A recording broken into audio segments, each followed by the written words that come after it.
നാട്ടിലെ അവധിക്കാലത്ത് പഴയ തറവാട്ടിലെത്തുമ്പോൾ അവിടുത്തെ വിശാലമായ കാവുകളോടും കുളത്തിനോടും എനിക്ക് വല്ലാത്തൊരു അടുപ്പമായിരുന്നു. അന്ന് വൈകുന്നേരം പതിവ് പോലെ തറവാട്ടിലെ പായൽ പിടിച്ച വലിയ കുളത്തിൽ നീന്തി തുടിക്കുമ്പോഴാണ് തികച്ചും അപ്രതീക്ഷിതമായ എൻ്റെ കാലിൽ എന്തോ ഒന്ന് തടഞ്ഞതുപോലെ എനിക്ക് തോന്നിയത്.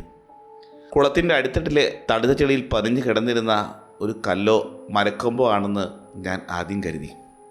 പക്ഷേ നീന്തുന്നതിനിടയിൽ വീണ്ടും കാലിൽ തട്ടിയപ്പോൾ അതൊരു ലോഹവസ്തുവാണെന്ന് എനിക്ക് വ്യക്തമായി മനസ്സിലായി. വല്ലാത്തൊരു കൗതുകത്തോടെ ഞാൻ വെള്ളത്തിലേക്ക് ഒന്നുകൂടി മുങ്ങിത്താഴ്ന്നു. ഇരുണ്ട വെള്ളത്തിനിടയിൽ തപ്പിയെടുത്തപ്പോൾ എൻ്റെ കയ്യിൽ തടഞ്ഞത് മണ്ണും പായലും പുരണ്ട ഒരു പഴയ ചിലങ്കയായിരുന്നു. കരയ്ക്ക് കയറി പച്ചവെള്ളത്തിൽ അതൊന്ന് കഴുകി നോക്കിയപ്പോൾ അതിന് വർഷങ്ങളുടെ കാലപ്പഴക്കം തോന്നിച്ചു. എന്നാൽ അതിൻ്റെ നിർമ്മാണ രീതിയും കൊത്തുപണികളുടെ ഭംഗിയും എന്നെ വല്ലാതെ ആകർഷിച്ചു. അത്രമേൽ കൗതുകം തോന്നിയത് കൊണ്ട് തന്നെ അത് ആരുടേതാണെന്നോ എവിടെ നിന്ന് വന്നുവെന്നോ ചിന്തിക്കാതെ ഞാൻ ആ ചിലങ്കയെടുത്ത് തറവാട്ടിൽ കൊണ്ടുവന്ന് എൻ്റെ മുറിക്കകത്ത് ഭദ്രമായി വെച്ചു. അന്ന് ആ തണുത്ത ലോഹം കൈകളിലെടുത്തപ്പോൾ എൻ്റെ ജീവിതത്തിലേക്ക് ഞാൻ ക്ഷണിച്ചു വരുത്തുന്നത് എന്നെ ഉറക്കം കെടുത്തുന്ന വലിയൊരു ദുരൂഹതയാണെന്ന് ഞാൻ സ്വപ്നത്തിൽ പോലും കരുതിയിരുന്നില്ല. അന്ന് രാത്രി തറവാട്ടിലെ അത്താഴമൊക്കെ കഴിഞ്ഞ് എൻ്റെ മുറിയിൽ വെറുതെ ഇരുന്നപ്പോഴാണ് ആ ചിലങ്കയുടെ കാര്യം വീണ്ടും ഓർമ്മ വന്നത്. ഞാൻ മേശപ്പുറത്തിരുന്ന അത് പതിയെ കയ്യിലെടുത്തു. മുറിയിലെ മങ്ങിയ വെളിച്ചത്തിൽ അതിലെ കൊത്തുപണികൾ വ്യക്തമായി കാണാമായിരുന്നു. ഞാൻ അതിന്മേൽ ചെറുതായി ഒന്ന് തട്ടി നോക്കി. വല്ലാത്തൊരു വശ്യതയുള്ള ഉള്ളിൽ തറയ്ക്കുന്ന ഒരു നാദമായിരുന്നു അതിൽ നിന്നും അപ്പോൾ പുറത്തേക്ക് വന്നത്. എന്ത് മനോഹരമാണ് ഈ ചിലങ്കയുടെ ശബ്ദം! ആ നിശബ്ദതയിൽ ഞാൻ അറിയാതെ സ്വയം പറഞ്ഞുപോയി. കുറച്ചു നേരം കൂടി ഒരു കൗതുകത്തോടെ അത് നോക്കിയിരുന്ന ശേഷം ചിലങ്ക തിരികെ ആ മേശപ്പുറത്തേക്ക് വെച്ച് ഞാൻ ലൈറ്റ് അണച്ച് ഉറങ്ങാൻ കിടന്നു. രാത്രി ഏതോ മയക്കത്തിൽ ഞാൻ പെട്ടെന്ന് ഞെട്ടിയുണർന്നു. ജനലിലൂടെ നോക്കുമ്പോൾ പുറത്ത് കനത്ത ഇരുട്ടാണ്. ചുറ്റും ഭയപ്പെടുത്തുന്ന ശ്മശാന മൂകത.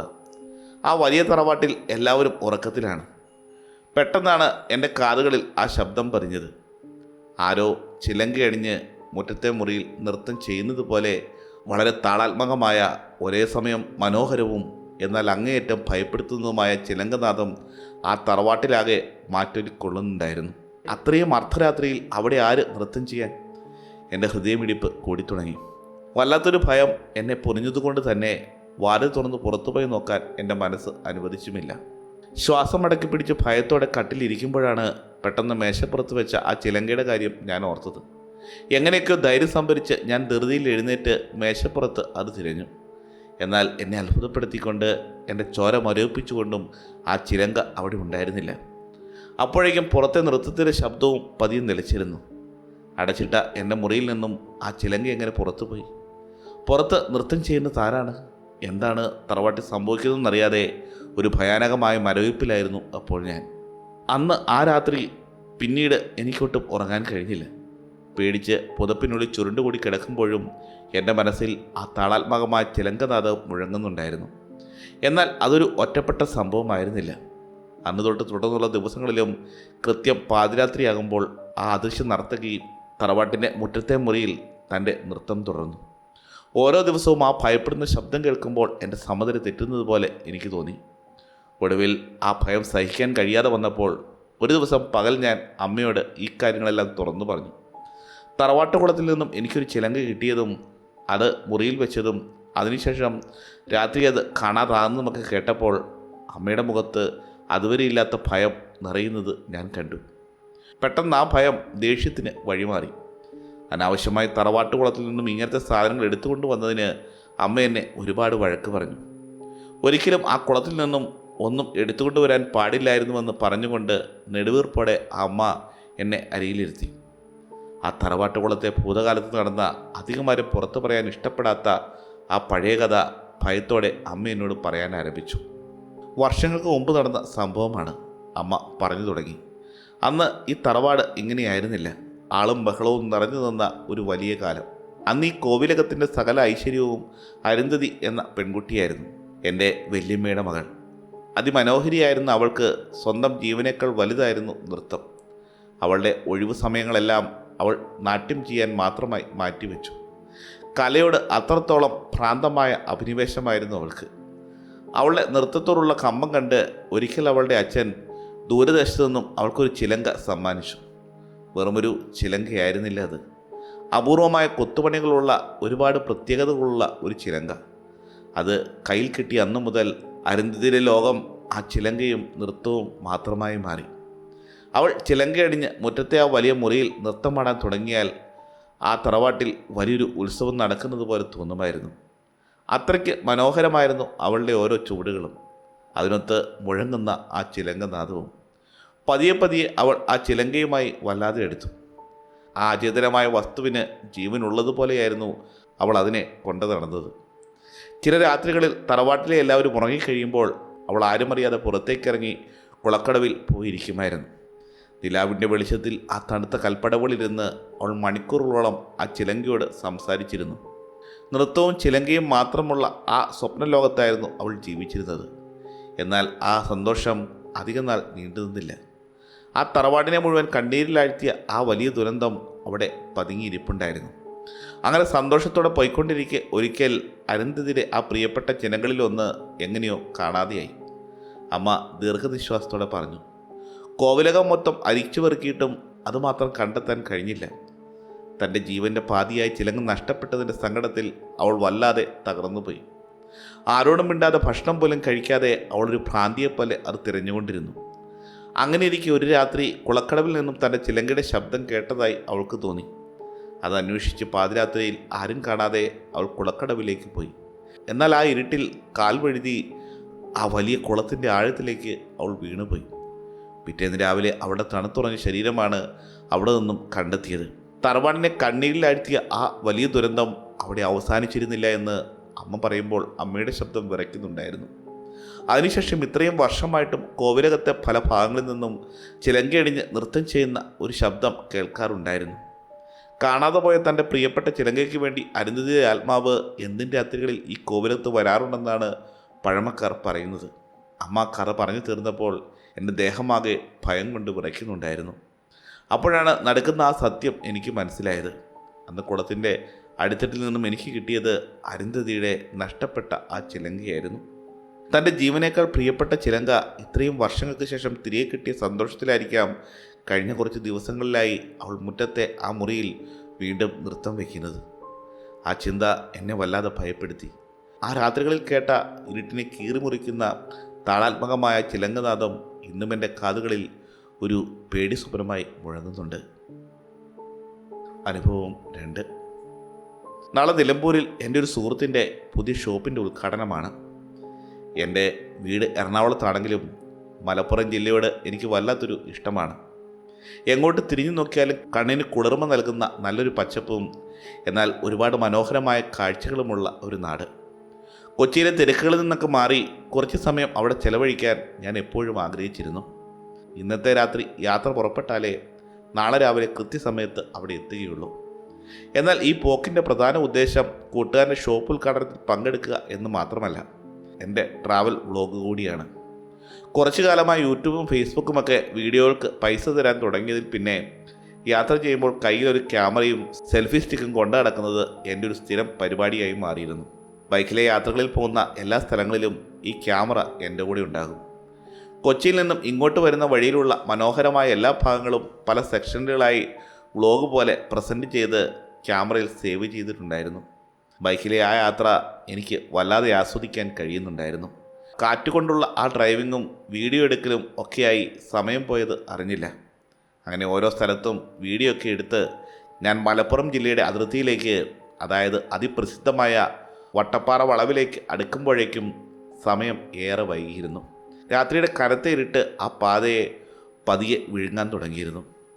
ആ രാത്രിയിൽ എന്നെ കാത്തിരിക്കുന്നത് എൻ്റെ ജീവിതത്തിലെ തന്നെ ഏറ്റവും വലിയ പേടി സ്വപ്നമാണെന്ന് ആ നിമിഷം ഞാൻ അറിഞ്ഞിരുന്നില്ല. മലപ്പുറം ജില്ലയിലേക്ക് പ്രവേശിച്ചു കഴിഞ്ഞു. ഇനി കുപ്രസിദ്ധമായ ആ വട്ടപ്പാറ വളവ് വഴിയാണ് എനിക്ക് നിലമ്പൂരിലേക്ക് പോകേണ്ടിയിരുന്നത്. ലക്ഷ്യസ്ഥാനത്തെത്താൻ ഇനിയും കുറച്ച് സമയം തുടർച്ചയായി ഡ്രൈവ് ചെയ്യേണ്ടതുണ്ട്. നേരത്തെ തന്നെ വഴിയിൽ നിന്നൊരു ഹോട്ടലിൽ കയറി ഡിന്നറൊക്കെ കഴിച്ചിരുന്നു. എങ്കിലും തണുത്ത കാറ്റടിക്കുമ്പോൾ വണ്ടിയിൽ നിന്ന് ഉറക്കം വരാതിരിക്കാൻ എന്തെങ്കിലും ചൂടിന് കുടിക്കാമെന്ന് കരുതി ഞാൻ റോഡരികിലെ ഒരു ചെറിയ ചായക്കടയുടെ സൈഡിൽ ബൈക്ക് നിർത്തി. ആ പാതിരാത്രിയിലും ആ കട തുറന്നിരിപ്പുണ്ടായിരുന്നു. അവിടെ നിന്നുള്ള ചൂട് ചായയും കുടിച്ച് യാത്ര തുടരാൻ തുടങ്ങുന്ന സമയത്താണ് അവിടുത്തെ ചായക്കടക്കാരനായ മുതിർന്ന ചേട്ടനോട് ഞാൻ വഴി ചോദിച്ചത്. ചേട്ടാ, ഇനി വട്ടപ്പാറ വളവിലേക്ക് ഇവിടുന്നും എത്ര ദൂരമുണ്ട്? അത് കേട്ട ഉടനെ അദ്ദേഹം തൻ്റെ കയ്യിലുണ്ടായിരുന്ന ഗ്ലാസ് താഴെ വെച്ച് വളരെ വിചിത്രമായി എന്നെ ഒന്ന് നോക്കി. ആ നോട്ടത്തിൽ വല്ലാത്തൊരു സംശയവും ഭയവും ഒളിഞ്ഞിരിപ്പുണ്ടായിരുന്നു. എന്നിട്ട് അല്പം ഗൗരവത്തോടെ അദ്ദേഹം പറഞ്ഞു, ഇനി കഷ്ടിച്ച് 2 കിലോമീറ്റർ മാത്രമേ അങ്ങോട്ടുണ്ടാവുകയുള്ളൂ. എന്നാൽ ഈ പാതിരാത്രി സമയത്ത് അതിലേ പോകേണ്ട ആവശ്യം എന്തായിരുന്നു നിനക്ക്? അദ്ദേഹത്തിൻ്റെ ചോദ്യം കേട്ടപ്പോൾ എനിക്കെന്തോ പന്തികേട് തോന്നി. അതെന്താ ചേട്ടാ അങ്ങനെ ചോദിച്ചത്? മറ്റെന്തെങ്കിലും എളുപ്പവഴിയുണ്ടോ അങ്ങോട്ട് പോകാൻ എന്ന് ഞാൻ തിരികെ ചോദിച്ചു. അതിന് അദ്ദേഹം മറ്റൊരു എളുപ്പവഴിയുണ്ടെന്ന് ഉത്തരം നൽകി. എന്തുകൊണ്ടാണ് ഈ സമയത്ത് വട്ടപ്പാറ വഴി പോയാൽ ഇത്ര പ്രശ്നം? എൻ്റെ ഉള്ളിലെ ആകാംക്ഷ വർദ്ധിച്ചു. അപ്പോൾ അദ്ദേഹം ചുറ്റുമൊന്ന് കണ്ണോടിച്ച ശേഷം ശബ്ദം താഴ്ത്തി പതുക്കെ എന്നോട് പറഞ്ഞു, അതിലൂടെ ഈ പാതിരാത്രിയിൽ പോകുമ്പോൾ അല്പം സൂക്ഷിക്കണം മോനെ. അത്ര നല്ല സ്ഥലമല്ല അത്. അവിടെ പല വിചിത്രമായ കാഴ്ചകളും അനുഭവങ്ങളും ഉണ്ടായിട്ടുണ്ട്. പല കഥകളും ഇവിടെ പ്രചരിക്കുന്നുണ്ട്. അതുകൊണ്ട് ഈ സമയത്ത് അതിലേ പോകുമ്പോൾ നീ പ്രത്യേകം ശ്രദ്ധിക്കണം. ആ ചേട്ടൻ്റെ വാക്കുകളിലെ മുന്നറിയിപ്പ് വളരെ വ്യക്തമായിരുന്നു. ഇരുട്ട് വീണ ആ പാതയിൽ ഏതോ അദൃശ്യശക്തികൾ എന്നെ കാത്തിരിപ്പുണ്ടെന്ന സൂചനയായിരുന്നു അദ്ദേഹം നൽകിയത്. ചായക്കടക്കാരൻ ചേട്ടൻ്റെ ആ ഭയപ്പെടുത്തുന്ന മുന്നറിയിപ്പ് കേട്ട ഉടനെ എൻ്റെ ഉള്ളിൽ പേടിക്ക് പകരം വല്ലാത്തൊരു ത്രില്ലാണ് തോന്നിയത്. കാരണം ഇത്തരത്തിലുള്ള അമാനുഷിക കാര്യങ്ങളിലും പ്രേതകഥകളിലും ഒട്ടും വിശ്വാസമില്ലാത്ത ആളാണ് ഞാൻ. ഒരു പ്രേതത്തെ എപ്പോഴെങ്കിലും നേരിട്ട് കാണണമെന്നും മരിച്ചിട്ട് എങ്ങനെ പ്രേതമായി എന്നൊക്കെ ചോദിക്കണമെന്നും കൂട്ടുകാരോട് എപ്പോഴും തമാശയ്ക്ക് പറഞ്ഞു നടക്കുന്ന ഒരു പ്രകൃതമായിരുന്നു എൻ്റേത്. അതുകൊണ്ട് എന്തു തന്നെയായാലും വേണ്ടില്ല, ആ വട്ടപ്പാറ വളവ് വഴി തന്നെയാണ് അങ്ങോട്ട് പോകുന്നതെന്ന് ഞാൻ മനസ്സിൽ ഉറപ്പിച്ചു. പോരാത്തതിന് എൻ്റെ കയ്യിൽ വ്ളോഗ് ചെയ്യാനായി ഞാൻ ഓൺ ചെയ്ത് വെച്ച ക്യാമറയുമുണ്ട്. ഒരു പ്രേതത്തെ സെറ്റാക്കിയിട്ട് വേണം എനിക്ക് എൻ്റെ ജീവിതത്തിൽ കൂടെ കൂട്ടാൻ. അഥവാ വല്ല പ്രേതത്തെയും അവിടെ വെച്ച് കിട്ടിയാൽ ഇന്നത്തെ എൻ്റെ വ്ളോഗ് എന്തായാലും വൈറലാകുമല്ലോ എന്ന് ചിന്തിച്ച് ഞാൻ സ്വയം ചിരിച്ചു. ഞാൻ ചേട്ടനോട് നന്ദി പറഞ്ഞ് അദ്ദേഹത്തിൻ്റെ മുന്നറിയിപ്പ് വെറുമൊരു അന്ധവിശ്വാസമായി പുച്ഛിച്ച് തള്ളിക്കളഞ്ഞ് ഞാൻ എൻ്റെ ബൈക്ക് സ്റ്റാർട്ട് ചെയ്തു. രാത്രിയുടെ നിശബ്ദതയെ കീറി മുറിച്ചുകൊണ്ട് എൻ്റെ ബൈക്കിൻ്റെ ശബ്ദം അവിടെ മുഴങ്ങി. ഒരു പ്രേതത്തെ നേരിട്ട് കാണാമെന്ന അമിത ആത്മവിശ്വാസത്തോടെയും അല്പം അഹങ്കാരത്തോടെയും അവിടുന്ന് വണ്ടിയെടുത്ത് ഞാൻ ആ ഇരുളടഞ്ഞ വട്ടപ്പാറ വളവ് ലക്ഷ്യമാക്കി യാത്ര തിരിച്ചു. അങ്ങനെ ഞാൻ കുപ്രസിദ്ധമായ വട്ടപ്പാറ വളവിലേക്ക് പ്രവേശിച്ചു. ചുറ്റും കൂരിരുട്ട്. റോഡിന് ഇരുവശത്തുമുള്ള വലിയ മരങ്ങൾ ഇരുണ്ട രൂപങ്ങളെപ്പോലെ തോന്നിപ്പിച്ചു. എന്നാൽ എൻ്റെ മുന്നിലൂടെ പോയ വലിയ ചരക്ക് ലോറികൾ കൂട്ടം കൂട്ടമായി പതുക്കെ മുന്നോട്ട് പോയിക്കൊണ്ടിരിക്കുകയായിരുന്നു. ആ വണ്ടികളുടെ ഹെഡ്ലൈറ്റ് വെളിച്ചം റോഡിൽ ഉണ്ടായിരുന്നതുകൊണ്ട് എനിക്ക് വലിയ പേടിയൊന്നും തോന്നിയില്ല. ഞാൻ ലോറികളുടെ ഇടയിലൂടെ വളരെ വിദഗ്ധമായി ഓവർടേക്ക് ചെയ്ത് മുന്നോട്ട് നീങ്ങി. അങ്ങനെ വട്ടപ്പാറ വളവ് പൂർണ്ണമായും കഴിഞ്ഞ് അതിൻ്റെ അങ്ങേയറ്റം വരെ ഞാൻ സുരക്ഷിതനായി എത്തിച്ചേർന്നു. ആ സമയത്ത് വണ്ടി നിർത്തി തിരിഞ്ഞു നോക്കി ഞാൻ മനസ്സിൽ വല്ലാതെ പരിഹസിച്ച് ചിരിച്ചുപോയി. ഇത്രയും ഭയപ്പെടുന്ന കഥകൾ പറയുന്ന ഈ വഴി മുഴുവൻ കടന്നിട്ടും ഒരു പ്രേതത്തെ പോലും കണ്ടിട്ടില്ലല്ലോ എന്നോർത്തെനിക്ക് ശരിക്കും നിരാശ തോന്നി. ആ ചായക്കടക്കാരൻ ചേട്ടൻ വെറുതെ ആളുകളെ പേടിപ്പിക്കാൻ വേണ്ടി ഓരോ കെട്ടുകഥകൾ പറയുന്നതാണെന്ന് ഞാൻ ഉറപ്പിച്ചു. എൻ്റെ കയ്യിലെ ക്യാമറ അപ്പോഴും ഓണായിരുന്നു. വ്ളോഗിലേക്ക് എന്തെങ്കിലും ത്രില്ലിംഗ് ആയ കണ്ടന്റ് കിട്ടുമെന്ന് കരുതി എനിക്ക് ഒന്നും കിട്ടാത്തതിൽ വളരെ സങ്കടമുണ്ടായിരുന്നു. ക്യാമറയിൽ എന്തെങ്കിലും കിട്ടുന്ന പ്രതീക്ഷയോടെ ഞാൻ വീണ്ടും ആ വട്ടപ്പാറയിലെ ചുരം പോലെയുള്ള വളവ് തിരികെ ഇറങ്ങാൻ തുടങ്ങി. മുമ്പ് കടന്നുപോയ വലിയ ചരക്ക് ലോറികളൊന്നും ഇപ്പോൾ ആ റോഡിൽ ഉണ്ടായിരുന്നില്ല. കനത്ത ഇരുട്ടും തണുത്ത കാറ്റും മാത്രം. ചുറ്റും ശ്മശാനമായ നിശബ്ദത. വളവുകൾ ഓരോന്നായി പിന്നിട്ട് താഴേക്ക് വരുന്നതിനിടയിലാണ് തികച്ചും അപ്രതീക്ഷിതമായ ആ സംഭവം ഉണ്ടായത്. പെട്ടെന്ന് റോഡിൻ്റെ ഇരുളടഞ്ഞ വശത്തു നിന്നും ഒരാൾ എൻ്റെ വണ്ടിക്ക് നേരെ ചാടി വീണു. കറുത്ത വസ്ത്രം ധരിച്ച, തലയിൽ വെള്ള തലക്കെട്ടുള്ള ഒരു വൃദ്ധൻ. ഒട്ടും പ്രതീക്ഷിക്കാത്തതായതുകൊണ്ടും വണ്ടിക്ക് സാമാന്യം നല്ല സ്പീഡ് ഉണ്ടായിരുന്നുകൊണ്ടും എനിക്ക് പെട്ടെന്ന് ബ്രേക്ക് പിടിക്കാൻ കഴിഞ്ഞില്ല. ബ്രേക്ക് പിടിച്ച ഉടനെ വണ്ടിയുടെ പിടിവിട്ട് ബൈക്കുമായി ഞാൻ റോഡിലേക്ക് അതിദാരുണമായി മറിഞ്ഞു വീണു. വീണതിൻ്റെ ആഘാതത്തിൽ എനിക്ക് വല്ലാത്ത ദേഷ്യമാണ് വന്നത്. എൻ്റെ വ്ളോഗിങ്ങും യാത്രയുമെല്ലാം നശിപ്പിച്ച ആ മനുഷ്യനോടുള്ള കലിപ്പ് മുഴുവൻ എൻ്റെ വാക്കുകളിൽ ഉണ്ടായിരുന്നു. എവിടെ നോക്കിയാണ് ആ ഡാഷ്മാനെ നടക്കുന്നത് എന്ന് ഞാൻ കിടക്കുന്നിടത്തു നിന്നും അതികഠിനമായ ദേഷ്യത്തോടെ അലറി. അതിന് അദ്ദേഹം യാതൊരു മറുപടിയും നൽകിയില്ല. പകരം യാതൊരു ഭാവവ്യത്യാസവും ഇല്ലാതെ അയാൾ എൻ്റെ മുഖത്തേക്ക് തറപ്പിച്ചു നോക്കി. ആ ഇരുട്ടിലും തിളങ്ങുന്ന ആ കണ്ണുകൾ എന്നെ നോക്കുന്നുണ്ടായിരുന്നു. വളരെ ശാന്തനായി, എന്നാൽ രക്തം മരവിപ്പിക്കുന്ന ശബ്ദത്തിൽ അദ്ദേഹം എന്നോട് ചോദിച്ചു, നീ എങ്ങോട്ടാണ് ഇത്ര വേഗത്തിൽ പോകുന്നത്? നിനക്ക് വേഗത്തിൽ പോയി എങ്ങോട്ടാണ് എത്താനുള്ളത്? യാതൊരു വികാരവുമില്ലാത്ത ആ ചോദ്യം കേട്ട നിമിഷം എൻ്റെ ഉള്ളിലൂടെ ഒരു മിന്നൽ പിടർ കടന്നുപോയി. അയാളുടെ വിചിത്രമായ ചോദ്യം കേട്ട് ദേഷ്യത്തോടെ എന്തെങ്കിലുമൊക്കെ മറുപടി പറയാൻ തുടങ്ങുമ്പോഴാണ് എൻ്റെ ശ്രദ്ധ പെട്ടെന്ന് എൻ്റെ കൈമുട്ടിലേക്ക് പോയത്. ബൈക്കിൽ നിന്ന് റോഡിലേക്ക് തെറിച്ചു വീണ ആഘാതത്തിൽ എൻ്റെ കൈമുട്ടിൽ നിന്ന് നല്ലതുപോലെ രക്തം വരുന്നുണ്ടായിരുന്നു. വേദന വല്ലാതെ അനുഭവിക്കാൻ തുടങ്ങിയപ്പോൾ ഞാൻ പെട്ടെന്ന് അയാളുടെ മുഖത്തു നിന്നും കണ്ണു മാറ്റി എന്നെ മുറിവിലേക്ക് നോക്കി. എന്നിട്ട് മറ്റേ കൈവച്ച് ആ മുറിവ് പൊത്തിപ്പിടിച്ച് ചോര വന്നതിൻ്റെ ദേഷ്യത്തിൽ ഞാൻ അദ്ദേഹത്തിന് ചൂടായി മറുപടി പറയാൻ വീണ്ടും മുഖമുയർത്തി നോക്കി. എന്നാൽ അവിടെ കണ്ട കാഴ്ച എന്നെ ശരിക്കും ഞെട്ടിത്തരിപ്പിച്ചു പോയി. തൊട്ടുമുമ്പ് എൻ്റെ മുന്നിൽ നിന്ന് എന്നോട് ചോദ്യം ചോദിച്ച പ്രായമായ വ്യക്തി ഇപ്പോൾ അവിടെയില്ല. കാറ്റിലൊരു പുക പോലെ മാഞ്ഞു പോകുന്നത് പോലെ ആ നിമിഷം കൊണ്ട് അദ്ദേഹം അവിടെ നിന്നും എങ്ങോട്ടോ പോയി മറഞ്ഞിരിക്കുന്നു. എന്താണ് സംഭവിക്കുന്നതെന്നറിയാതെ ഞാൻ ചുറ്റുപാടും അങ്ങോട്ടും ഇങ്ങോട്ടുമെല്ലാം കണ്ണുകൾ പരതി നോക്കി. വണ്ടി ഇടിച്ചതിൻ്റെ പേടിയിൽ അയാളെങ്ങാനും ഇരുട്ടിലേക്ക് ഓടി മറഞ്ഞതാകുമോ എന്ന് ഞാൻ സംശയിച്ചു. എന്നാൽ ആ വലിയ റോഡിലോ പരിസരത്തോ എനിക്ക് ആരെയും കാണാൻ കഴിഞ്ഞില്ല. ഒരു മനുഷ്യന് അത്ര പെട്ടെന്ന് ഓടിമറയാൻ കഴിയുന്ന സ്ഥലമായിരുന്നില്ല അത്. ചുറ്റും കനത്ത ഇരുട്ടും കാറ്റിൽ ആടി ഉലയുന്ന മരങ്ങളുടെ ശബ്ദവും മാത്രം. നിമിഷങ്ങൾക്ക് മുമ്പ് വരെ എൻ്റെ മുന്നിലുണ്ടായിരുന്ന ആ കറുത്ത രൂപം എങ്ങോട്ടാണ് പോയത്? ചായക്കടക്കാരൻ ചേട്ടൻ പറഞ്ഞ ആ വിചിത്രമായ കാര്യങ്ങളാണോ ഇപ്പോൾ എൻ്റെ കൺമുന്നിൽ സംഭവിച്ചത്? ഒരു നിമിഷം എൻ്റെ സ്ഥിരകളിലെ രക്തം ശരിക്കും മരവിച്ചു പോകുന്നത് പോലെ എനിക്ക് തോന്നി. എന്താണ് സംഭവിച്ചതെന്നറിയാതെ ആ കനത്ത ഇരുട്ടിൽ ഭയന്ന് വിറച്ചു നിൽക്കുന്ന സമയത്ത് പെട്ടെന്ന് ദൂരെ നിന്നും ഒരു വാഹനത്തിൻ്റെ വെളിച്ചം എൻ്റെ നേർക്ക് വന്നു. ജീവൻ തിരിച്ചു കിട്ടിയ ആശ്വാസത്തോടെ ഞാൻ ആ വെളിച്ചത്തിലേക്ക് നോക്കി. സാര ശബ്ദമില്ലാതെ വരുന്ന ഒരു ആംബുലൻസ് ആയിരുന്നു അത്. പാതിരാത്രിയിൽ ഒരു ബൈക്ക് റോഡിൽ മറിഞ്ഞു കിടക്കുന്നത് കണ്ടിട്ടാവാം ആ ഡ്രൈവർ ഉടൻ തന്നെ അവിടെ വണ്ടി നിർത്തി എൻ്റെ അരികിലേക്ക് ഓടി വന്നു. എന്തു പറ്റി സഹോദര? ആക്സിഡൻ്റ് ആയതാണോ? വേറെ വല്ല വണ്ടി പിടിച്ച് പോയതാണോ? നിങ്ങൾക്ക് എന്തെങ്കിലും ബുദ്ധിമുട്ടുണ്ടോ? അസ്വസ്ഥതയുണ്ടെങ്കിൽ നമുക്ക് പെട്ടെന്ന് ഹോസ്പിറ്റലിലേക്ക് പോകാം. ആ ഡ്രൈവർ ചേട്ടൻ ഒരുപാട് ചോദ്യങ്ങൾ ഒറ്റ ശ്വാസം ചോദിച്ചു. എങ്ങനെയാണ് പറയേണ്ടതെന്നോ എനിക്കറിയില്ലായിരുന്നു. എൻ്റെ ബൈക്കിൻ്റെ മുന്നിലേക്ക് പെട്ടെന്ന് ഒരു കറുത്ത വസ്ത്രം ധരിച്ച വൃത്തം വന്നെന്നും അങ്ങനെ വണ്ടി മറിഞ്ഞതാണെന്നും ചോര വന്നതെന്ന് നോക്കിയിട്ട് തിരിഞ്ഞു നോക്കിയപ്പോൾ അയാൾ അപ്രത്യക്ഷിതമായതുമൊക്കെ ഞാൻ പിച്ചും പേയും പറയുന്നത് പോലെ ആ ഡ്രൈവറോട് പറഞ്ഞു. എൻ്റെ വാക്കുകൾ കേട്ട് അദ്ദേഹം ചുറ്റുമൊന്ന് നോക്കി. എന്നിട്ട് എന്നെ അന്ന് ആശ്വസിപ്പിച്ച് അദ്ദേഹം പറഞ്ഞു, നിങ്ങളീ പറയുന്നതിൻ്റെയൊക്കെ ഉള്ളടക്കം എനിക്ക് വ്യക്തമായി മനസ്സിലാകുന്നില്ല. എങ്കിൽ പോലും എനിക്കൊരു കാര്യം ഉറപ്പാണ്. നിങ്ങളിപ്പോൾ നിൽക്കുന്നത് കുപ്രസിദ്ധമായ വട്ടപ്പാറ വളവിലാണ്. ഈ വളവിൽ പണ്ടുകാലം മുതൽക്കേ ചില വിചിത്ര കാഴ്ചകൾ പലരും കണ്ടതായി പറയുന്നുണ്ട്. ഞാനൊരു ആംബുലൻസ് ഡ്രൈവറാണ്. രാത്രിയും പകലും ഇതുവഴി സ്ഥിരമായി പോകുന്നയാളാണ്. പക്ഷേ ഓരോ തവണയും എൻ്റെ വണ്ടിയിലുള്ള ജീവൻ രക്ഷിക്കാനുള്ള ഓട്ടത്തിനിടയിൽ ഇത്തരം അമാനുഷിക കാര്യങ്ങളൊന്നും ശ്രദ്ധിക്കാൻ എനിക്ക് ഇതുവരെ സമയം കിട്ടിയിട്ടില്ല എന്നതാണ് സത്യം. അദ്ദേഹത്തിൻ്റെ വാക്കുകളിൽ എനിക്കൊരു ആശ്വാസം നൽകി. എന്തായാലും നിങ്ങൾ പേടിക്കേണ്ട, ഞാൻ വണ്ടി ഒന്ന് സൈഡിലാക്കിയിടാം, അത് കഴിഞ്ഞിട്ട് നമുക്ക് നോക്കാം എന്ന് പറഞ്ഞ് ആംബുലൻസ് ഡ്രൈവർ വണ്ടി സുരക്ഷിതമായി ഒതുക്കിയിടാൻ പോയി. വണ്ടി സൈഡിലാക്കിയ ശേഷം ആംബുലൻസ് ഡ്രൈവർ എൻ്റെ അടുത്തേക്ക് വന്നു. എവിടെ നിന്നാണ് വരുന്നതെന്നും എങ്ങോട്ടാണ് പോകുന്നതെന്നും അദ്ദേഹം തിരക്കി. എൻ്റെ പരിക്കുകൾ സാരമുള്ളതല്ല എന്ന് കണ്ടപ്പോൾ അദ്ദേഹത്തിന് അല്പം ആശ്വാസമായി. കാര്യങ്ങളൊക്കെ പറയുന്നതിനിടയിലാണ് അദ്ദേഹത്തിൻ്റെ ശ്രദ്ധ എൻ്റെ വണ്ടിയിലുള്ള സെൽഫി സ്റ്റിക്കിലേക്കും ക്യാമറയിലേക്കും പോയത്. ഓ, നിങ്ങളൊരു യൂട്യൂബറാണോ?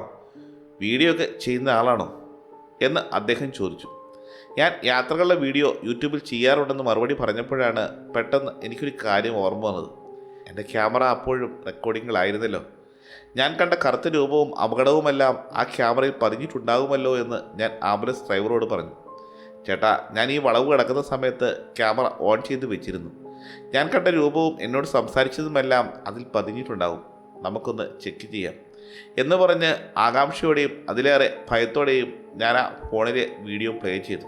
ഞാൻ കയറ്റം കയറി വന്നതിന് ശേഷം വീണ്ടും തിരിഞ്ഞിറങ്ങുന്ന ഭാഗം മുതൽ വീഡിയോയിൽ വ്യക്തമായി കാണാമായിരുന്നു. പെട്ടെന്ന് ക്യാമറയും ബൈക്കും അസാധാരണമായി ചെരിയുന്നതും ഞാൻ റോഡിലേക്ക് വീഴുന്നതുമായ ദൃശ്യങ്ങൾ അതിനകത്ത് കണ്ടു.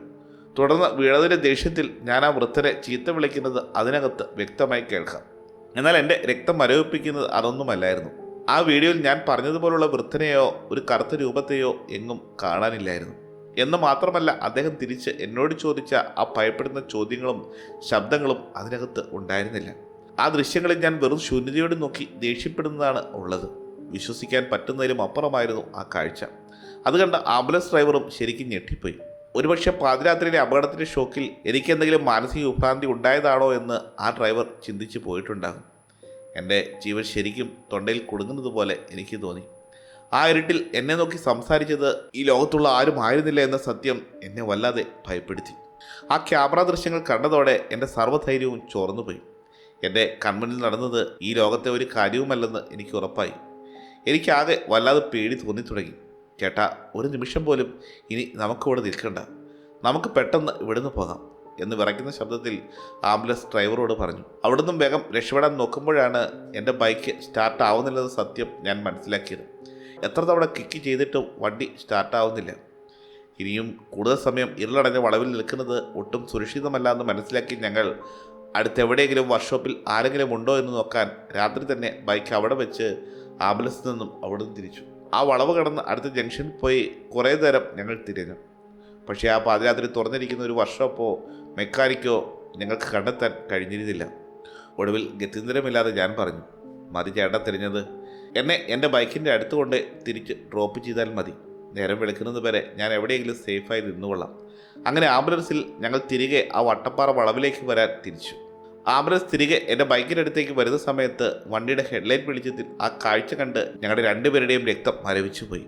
എൻ്റെ ബൈക്ക് മറിഞ്ഞു കിടക്കുന്നതിന് തൊട്ടടുത്തായി കുറച്ചു മുമ്പ് എൻ്റെ മുന്നിലേക്ക് ചാടി വീണ അതേ രൂപത്തിലുള്ള അതേ കറുത്ത വസ്ത്രം ധരിച്ച വൃദ്ധനായ മനുഷ്യൻ നിൽക്കുന്നു. യാതൊരു ഭാവവ്യത്യാസവുമില്ലാതെ ഞങ്ങൾക്ക് നേരെ കൈവീശി കാണിച്ച് വണ്ടി നിർത്താൻ ആവശ്യപ്പെട്ടുകൊണ്ട് അദ്ദേഹം ഇരുളിൽ റോഡരികിൽ തന്നെ നിൽപ്പുണ്ടായിരുന്നു. അത് കണ്ടതും ഡ്രൈവിംഗ് സീറ്റിലിരുന്ന ആംബുലൻസ് ഡ്രൈവർ പേടിച്ച് വിറച്ചുപോയി. അവിടെ വണ്ടി നിർത്താൻ അദ്ദേഹം തയ്യാറായില്ല. പകരം ആക്സിലേറ്റർ കൊടുത്ത് കൈ കാണിച്ച് നിൽക്കുന്ന ആ കറുത്ത രൂപത്തെ മറികടന്ന് അതിവേഗത്തിൽ വണ്ടി അവിടെ നിന്നും മുന്നോട്ട് പായിച്ചു. ആ മരണവളവിൽ നിന്നും ജീവനും കൊണ്ട് പാഞ്ഞ ആ നിമിഷങ്ങളിൽ പിന്നിലേക്ക് തിരിഞ്ഞു നോക്കാൻ പോലും എനിക്ക് ധൈര്യമുണ്ടായിരുന്നില്ല. കറുത്ത രൂപത്തെ പിന്നിലാക്കി ജീവനും കൊണ്ട് കുതിച്ചു പാഞ്ഞ ആംബുലൻസ് ഡ്രൈവർ വളവുകളെല്ലാം പിന്നിട്ട് താഴെയുള്ള ഒരു ചായക്കടയ്ക്ക് അരികിലാണ് വന്നു നിന്നത്. വണ്ടി നിർത്തിയ ഉടനെ ഡ്രൈവർ പുറത്തിറങ്ങി വലിയ നെടുവേർപ്പെട്ടു. ഭയന്ന് വിറച്ചുപോയ ഞങ്ങൾ രണ്ടുപേരുടെയും മുഖത്തെ പരിഭ്രാന്തി കണ്ട് ചായക്കടയിലെ ചേട്ടൻ കാര്യം തിരക്കി. വിക്കി ഞങ്ങൾ ആ വളവിൽ വെച്ചുണ്ടായ ഭയാനകമായ കാര്യങ്ങളെല്ലാം ആ ചേട്ടനോട് പറഞ്ഞു. എല്ലാം കേട്ട് കഴിഞ്ഞപ്പോൾ ഒരു നെടുവീർപ്പോടെ ആ ചേട്ടൻ പറഞ്ഞ മറുപടി എൻ്റെ നെഞ്ചിടിപ്പ് വീണ്ടും കൂട്ടി. വളരെ പണ്ട് ഈ വട്ടപ്പാറ വളവ് പണിയാൻ വേണ്ടി അവിടുത്തെ പണി ഏൽപ്പിച്ചിരുന്നത് രാമമേസ്ത്രി എന്നു പേരുള്ള ഒരാളായിരുന്നു. അദ്ദേഹം പറഞ്ഞു തുടങ്ങി. എന്നാൽ ആ സമയത്ത് വലിയ കോമ്പറ്റീഷൻ നടക്കുന്ന കാലഘട്ടമായിരുന്നു. വലിയ വിദ്യാഭ്യാസമൊക്കെയുള്ള പല എഞ്ചിനീയർമാരും ആ വളവിൻ്റെ പണി ഏറ്റെടുക്കാൻ ആഗ്രഹിച്ചിരുന്നു. ഒടുവിൽ ആ റോഡിൻ്റെ വർക്ക് എങ്ങനെയെങ്കിലും സ്വന്തമാക്കാൻ വേണ്ടി അവർ ഒരു രാത്രി ഉറങ്ങിക്കിടന്ന രാമമേസ്ത്രിയെ കഴുത്തിഞ്ഞിരിച്ചു കൊന്ന് എല്ലാവരും കൂടി ആ വളവിൽ തന്നെ കുഴിച്ചുമൂടി എന്നാണ് പഴമക്കാർ പറയുന്നത്. അതിനുശേഷം ആ വളവിലൂടെ വരുന്ന ഏത് വണ്ടിക്കും ഒരു ശവം പോലെ ഉണ്ടായിരുന്നു. ആരും അവിടുന്ന് സുരക്ഷിതമായി രക്ഷപ്പെട്ടിരുന്നില്ല. എപ്പോഴും അപകടങ്ങൾ അവിടെ പതിവായിരുന്നു. അതുകൊണ്ട് തന്നെ ആ ഒരു വളവിനെ മരണവളവ് എന്നുകൂടിയാണ് ഈ പ്രദേശത്തുള്ളവർ വിളിക്കുന്നത്. ഇത് കേട്ടതും എൻ്റെ തല കറങ്ങുന്നത് പോലെ എനിക്ക് തോന്നി. പേടികൊണ്ട് ഇരിക്കാനും നിൽക്കാനും വയ്യാത്ത അവസ്ഥ. വർഷങ്ങളായി ആ വഴി പോകുന്ന ആംബുലൻസ് ഡ്രൈവർക്കും ഇത്തരത്തിലുള്ള ഞെട്ടിക്കുന്ന ഒരു കഥ ആ വളവിന് പിന്നിൽ ഉണ്ടായിരുന്നുവെന്ന് അറിയില്ലായിരുന്നു. എന്നാൽ ഈ ചായക്കടയിലെ പ്രായമായ മനുഷ്യൻ പറഞ്ഞ ആ സത്യങ്ങൾ കേട്ടതിന് ശേഷം അദ്ദേഹത്തിനും വളരെയധികം പേടി തോന്നി. കുറച്ച് കഴിഞ്ഞപ്പോൾ ആംബുലൻസ് ഡ്രൈവർ എന്നോട് യാത്ര പറഞ്ഞ് അവിടെ നിന്നും മടങ്ങിപ്പോയി. പിന്നീട് നേരം വെളുക്കുവോളം ആ ചായക്കടയ്ക്കരികിൽ തന്നെ ഞാൻ ഭയത്തോടെ കഴിച്ചു കൂട്ടി. ഒടുവിൽ നേരം പുലർന്നതിന് ശേഷം നേരം വെളിച്ചം വീണപ്പോൾ ഞാൻ പതിയെ നടന്ന് ആ വളവിൽ പോയി. എൻ്റെ ബൈക്ക് അവിടെ തന്നെ കിടപ്പുണ്ടായിരുന്നു. എങ്ങനെയൊക്കെയോ ബൈക്ക് റെഡിയാക്കിയതിന് ശേഷം ജീവനും കൊണ്ട് ഞാൻ വീണ്ടും നിലമ്പൂരിലേക്ക് യാത്ര തിരിച്ചു. എൻ്റെ ജീവിതത്തിൽ എനിക്കുണ്ടായ വലിയൊരു പേടി സ്വപ്നമായിരുന്നു ആ രാത്രി. പിന്നെ ഇന്ന് വരെ ആ വട്ടപ്പാറ വളവ് വഴി ഞാൻ യാത്ര ചെയ്തിട്ടില്ല.